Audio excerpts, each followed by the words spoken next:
ഇവിടുന്ന് ഇറങ്ങുമ്പോൾ മനസ്സിന് സംതൃപ്തി ഉണ്ടാവും, അതേപോലെ തന്നെ ഉള്ളിൽ ചെറിയൊരു വേദനയും ഉണ്ടാവും. ഞാനിപ്പോൾ ഉള്ളത് ശാന്തി ഭവനത്തിലാണ്.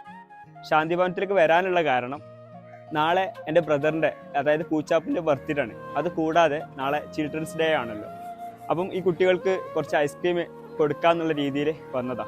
88ഓളം കുട്ടികൾ, 18 വയസ്സ് വരെയുള്ള കുട്ടികൾ പഠിക്കുന്ന, അതായത് അവരുടെ മാതാപിതാക്കൾ ആരാന്നറിയാതെ ജീവിക്കുന്ന ഒരു ഇടമാണ് ശാന്തി ഭവൻ എന്ന് പറയുന്നത്.